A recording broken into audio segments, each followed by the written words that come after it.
Hello and welcome to Forgotten Temples of Cambodia. Now then, I better explain where I am. I'm at a grave.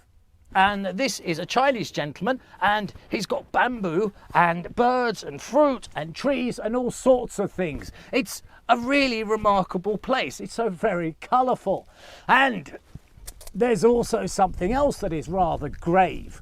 And that is the news from Cambodia. We have been hit hard by COVID-19. Now then, you may say, well, haven't we all? Well, you had it over a year ago. The planet was paralysed. We carried on as normal. It is only now that it is infected here. The capital city was locked down last night. The military walked the streets, and you better have a bally good reason for leaving your house. In Siem Reap province, where I am, we are restricted to the province, but it is only a matter of time until my wings are clipped and I'm not allowed to leave my residence. But don't worry, I have plenty of temple videos backed up. And the reason I do is because of kindness. You see, a lovely lady who wishes to stay anonymous, she garnished me with $20, which she put in my Patreon account. So, lovely lady who has 3 letters, shall we say, thank you so very much indeed. It is greatly received because this is more expensive and more time consuming than anyone could imagine. So that $20 will take me 1,000 kilometres on my bike. So there you go. It really does go a long way. So thank you so very much. And if by chance you was to sprinkle a few coins to help me get to the next temple, then it would be greatly appreciated. The name is on the screen. It's patreon.com/temples.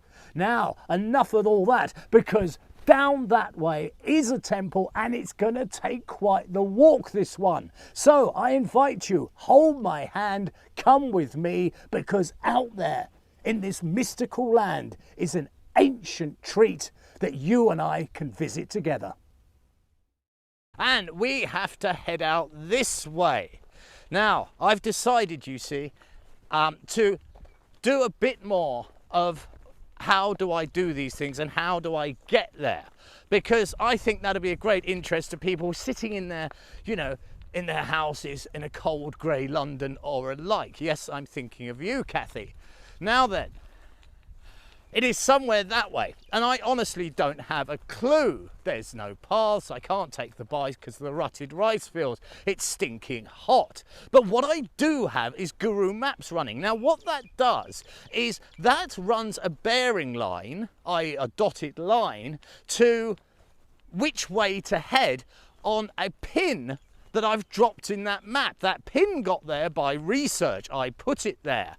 So I'm basically just following a line. The other thing I'm running is Dog Walker app. But there's no puppy.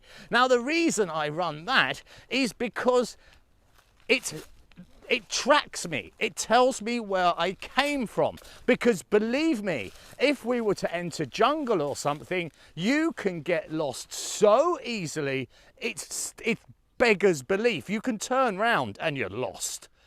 Well, that is a very reassuring sign if you're me, and it's not the cattle. Can you see there? There's a farmer lady with a bucket, because I've had to reposition, because this temple is very difficult to find, because on a satellite map I thought I found a road, but I haven't. I found this ditch, and the farmer lady's now shouting at me. Hopefully it's not me, it's the cattle.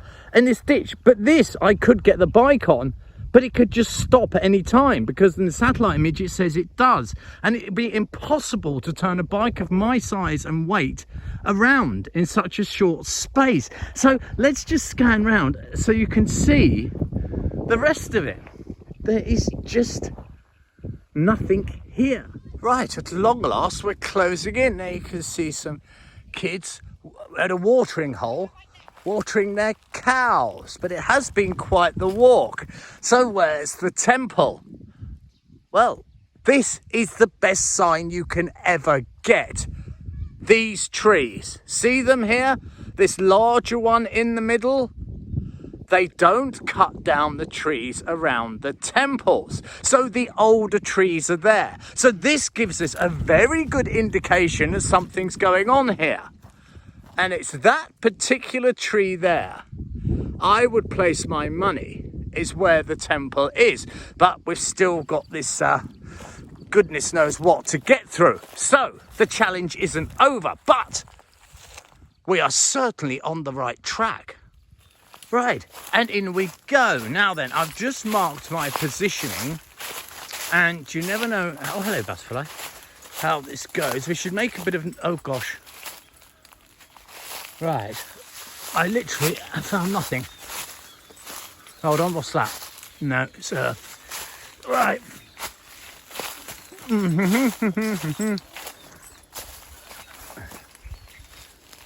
Right, oh golly go. These are all thorns. I know this bush all too well. Right, oh gosh. Right, we've come in by a different angle. And I was just standing here looking at this thinking, good golly go. How are we going to get through all this? You know, I just need a hint. That's all I need is a hint. And then I turned round. And the blinking thing was literally on top of me. Look, it's there. And I honestly didn't see it. Because in a jungle environment, although this is a small part, obviously, it's just so easy to miss things. But we've found it, my lovelies. We have found it. And here it is at long last, Bak Roung. And this one is a particularly tricky one to find because I guarantee you won't get this on your regular maps. Give it a go, look it up. You won't find it, I'm telling you. But we have, through perseverance and perspiring. Have a look at this shirt. Yes, but luckily I've got some water, which will be boiling hot, but never mind, eh? So, it's the adventure, certainly, that's brought us here. But what has surprised me as well is the greeting that is carved on the doorway here. So I'll just spell it out for you. There's an F, then there's a U, there's a C, then a K. Yes. Then a Y-O-U. Yes, it says you. Never seen that before. Every temple has a surprise, and this one, difficult to get to, also then greets us with one enormous expletive. And let's have a quick look round his back side. Before we go inside, we shall be going in, and it's back into this jungly environment where I hear a lot of humming, you know. I'm sure there's a huge bee's nest here. But as long as I don't walk in with it in my face, it'll be okay. Now, this is what you want from a lost temple, isn't it, really? I mean, let's have a look up. There you go. I mean, that is the perfect picture. Now, it's not going to afford us an awful lot in the way of art or, I don't know, any hidden secret, but it certainly is well worth the adventure, isn't it, for a day out? Because I've really, when I turned round and he was just standing there silently behind me like some ancient bodyguard, I literally jumped, and I've never done that before. So this one surprised me, quite literally. Right, now let's venture in, but firstly, I've got a little man to introduce you to, because I said I would. And he's up here. Isn't it good? He's the last survivor of this temple. Let's zoom in a bit. Now, hopefully you can see him. See if I can point him out. Here is his legs, body, and there's an arm here, and at the top just there is the head. Now then, it's impossible to say what he was, but he was probably a priest or potentially someone of the nobility of the royal family. But he is the sole guardian of this temple. Here, of course, is that expletive. Now, inside we do have a couple of very interesting things to note. What we note down here is the young people are building their own little temples, and I've seen that before. It's quite common. But what is unique and very hard to find words for is somebody is mining the bricks out of here. And that, of course, is the kids. Unfortunately, no one comes here to lay offerings, so no one seems to know that this is happening. This temple has stood here through monsoon and monsoon for century after century, for nigh on 1,000 years. But this is the cancer that will kill it. And that is terribly sad. But let's finish on another note, because there's a third thing here that we need to look at, and it's here. Now, this is a bit of kind of modern history. Now then, do you see here this groove that's been worn? There's two that have been worn into this, this bit of masonry.